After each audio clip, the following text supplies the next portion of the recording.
भाई जी गुब्बारे ले लो, चाचा जी गुब्बारे ले लो, गुब्बारे ले लो, गुब्बारे ले लो, गुब्बारे गुब्बारे। बेचारी बिना माँ की छोटी सी चिड़िया जिसका नाम गुड़िया था, वो जंगल में आवाज लगा करके गुब्बारे बेचा करती थी, मगर आज उसका कोई भी गुब्बारा न बिका था। वो चिड़िया शाम को थक हार कर घर वापस चली जाती है।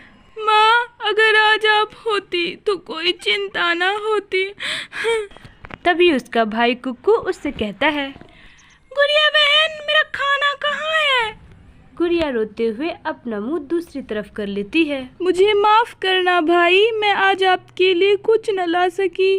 चुप हो जा बहन, मत रोइए आप। मुझे मालूम है गुब्बारे नहीं बिके होंगे। गुब्बारे बिकते तो ही आप मेरे लिए खाना लेके आते। दोनों भाई बहन एक दूसरे को तसल्ली देते हुए सो जाते हैं। सुबह हो जाती है। जैसे भी हो, आज तो मैं अपने भाई के लिए खाना लेकर ही जाऊंगी। गुड़िया फिर से जंगल जाती है अपने गुब्बारों को लेकर के। भाई जी गुब्बारे ले लो, चाचा जी गुब्बारे ले लो। सुनो सुनो गुब्बारे बेचने वाली चिड़िया, यहाँ आओ। ये बताएं आंटी, आपको कौन से रंग के गुब्बारे लेना है? लाल, पीला, नीला, सब रंग के हैं मेरे पास। नहीं नहीं छोटी चिड़िया, मुझे गुब्बारे नहीं लेना। अगर तुम मेरे घर के बर्तन धो दोगी तो तुम्हें मैं एक वक्त का खाना दे सकती हूँ। खाना मिल गया तो भाई की भूख तो मिटेगी। क्या सोचने लगी छोटी चिड़िया? नहीं नहीं कुछ नहीं, मैं करती हूँ, मैं आपके बर्तन धो देती हूँ। फिर गुड़िया अपने गुब्बारों को एक पेड़ पर बांध करके गोरी के साथ चल देती है और गोरी कौवे के बर्तन धोने लगती है। मम्मा मम्मा, मुझे आपकी बहुत याद आ रही है। आप अपने छोटे से बेटे को छोड़कर कहाँ चली गई? कुक्कू अपने घर के बाहर बैठ करके रो रहा था। तभी वो मिठू के बच्चे के चोंच में मोमो देखता है। अगर मेरे मम्मा पापा होते तो मैं भी दुकान पर जाता, चीजें लेता, नए शूज और नए कपड़े लेता। ले आंटी, काम हो गया। आप जल्दी से मुझे आप खाना दे दें, मेरे घर पर मेरा भाई भूखा है। अभी कुछ देर और रुको, मेरे घर की सफाई कर दो, फिर मैं तुम्हें 2 पक्षियों का खाना भी दूंगा। ये सुनकर तो गुड़िया बहुत ही खुश हो जाती है। गुड़िया झाड़ू उठाती है और जल्दी से सफाई शुरू कर देती है। आंटी, हो गई सफाई। अच्छा, चल फिर भाग जा, जल्दी से जाकर अपने गुब्बारे बेच ले। आंटी, आप मुझे खाना दे दें।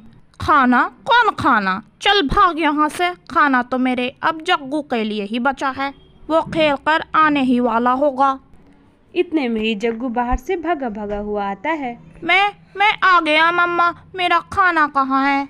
जग्गू गुड़िया के सामने ही बैठकर खाना खाने लगता है और ये सब देख करके गुड़िया बहुत ही जोर से रोने लगती है और मायूस हो जाती है।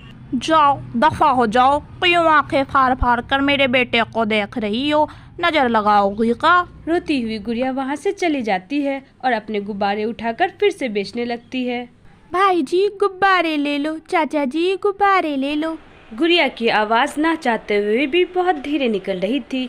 वो बेचारी मायूस होकर के झरने के पास चली जाती है। मम्मा, मैं खेलने जा रही हूँ। बेटी सुनीता, ज़्यादा दूर मत जाना, ज़्यादा दूर मत जाना, अगर पंख भीज गए तो मुश्किल हो जाएगी। मम्मा, मैं एक परी हूँ, मैं अपने तेज रोशनी से अपने पंख सुखा सकती हूँ। ऐसे बोलते हुए सुनीता परी जंगल की तरफ चली जाती है। गुड़िया के तो रंग बिरंगे गुब्बारे उसे दूर से ही आकर्षित कर रहे थे। वो वहाँ पे आ जाती है। आप क्यों रो रही हो? आप मुझे बताओ, मैं शायद आपकी मदद कर सकती हूँ। आप कौन हैं? मेरा नाम सुनीता है और मेरा नाम गुड़िया है। मैं आज पहली बार जंगल घूमने आई हूँ। मैं एक परी हूँ, छोटी छोटी परी। मेरी मम्मा मुझसे बहुत प्यार करती है। मैंने दूर से ही आपके गुब्बारे देखे तो इस दिशा में आ गई। क्या आपको गुब्बारे पसंद है? अगर पसंद है तो ले लो। पहले मुझे बताओ कि आप क्यों रो रही थी? मेरे माता पिता नहीं हैं और भाई कल से भूखा है और गुब्बारे भी नहीं बिके। मैं कैसे अपने भाई के लिए खाना लेके जाऊंगी?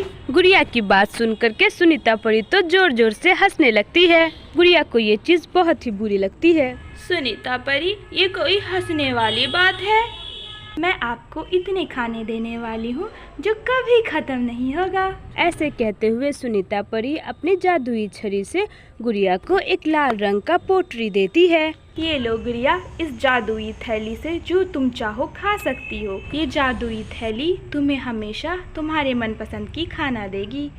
क्या मैं एक गुब्बारा ले सकती हूँ? ये सारे गुब्बारे आप ले जाइए। अच्छा दोस्त, बाय। ये कहानी देखने के लिए आपका धन्यवाद।